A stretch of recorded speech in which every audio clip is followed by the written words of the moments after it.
Yo, what's up mga kaibigan? Halina tayo magkwentuhan. So kanina nga ay nakuha ng Los Angeles Lakers ang panalo kontra sa Brooklyn Nets dahilan upang umangat ang kanilang record sa 42 wins and 33 losses. Kung titingnan natin ang standings ay number 9 pa rin nga sila, habang number 8 naman ang Sacramento Kings sa may record of 43 wins and 31 losses.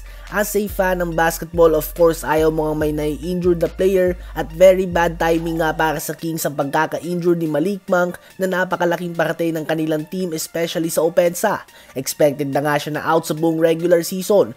Makakabalik pa naman siya sa first round ng playoffs kung makaabot man nga sila dito. At sa schedule nga ng Kings ay makakaharap pa nila ang mga team sa tulad ng Boston Celtics, New York Knicks, OKC Thunder, Los Angeles Clippers at Phoenix Suns. At speaking of 7th seed Phoenix Suns ay isa nga sila sa may mga pinakamahirap na schedule sa buong NBA ngayon. Habang Lakers naman ay isa nga sa may mga pinakamadaling schedule kung pagbabasehan natin ang record ng mga team na makakaharap nila.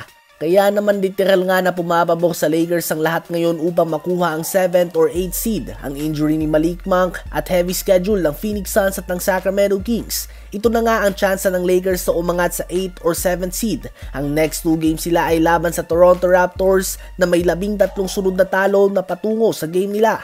At masusundan naman yan ng 14th seed sa East ng Washington Wizards. May game din sila laban sa Memphis Grizzlies na kulang-kulang ang lineup. Laban sa 10th seed din na Warriors, Minnesota Timberwolves sa walang Karl Anthony Towns at New Orleans Pelicans sa walang Brandon Ingram. Sa palagay nyo ba ay aangat pa ang Lakers sa 7th or 8th seed para makuha ang twice to beat advantage sa play-in tournament? Habang pag-usapan naman natin si Victor Wembanyama dahil humahakot nga ng debate sa social media ang kanyang ginawa. Noong game nga ng San Antonio Spurs kontra sa New York Knicks ay nagtala si Jalen Bronson ng career high 61 points. Ganun pa man bigo nga sila na makuha ang panalo matapos na magtala ng 40 points, 20 rebounds and 7 assists si Wembanyama. At matapos nga ang arguably greatest game ng young career ni Wemby ay kinuha niya ang game ball at hinagis na ito. Tinapon niya nga ito sa crowd mga kaibigan. At makikita mo nga sa mukha ni Bronson na hindi niya ito nagustuhan dahil sa mga hindi nakakaalam ang mga memorable games nga na tulad ng ganito para kay Bronson, inuuwi nila ang bola bilang simbolo ng game na ito dahil who knows, posibleng hindi na nga maulit o makagawa pa ng 61 points si Jalen Bronson sa kanyang career. Ganun pa man tinapon nga ni Wemby ang game ball. Ayon sa iba ay panalo nga sila Wemby at sa home court nila ginawa ang game, so desisyon niya nga daw ito. Ganun pa man ay pinagbulta nga siya dito ng NBA ng $25,000.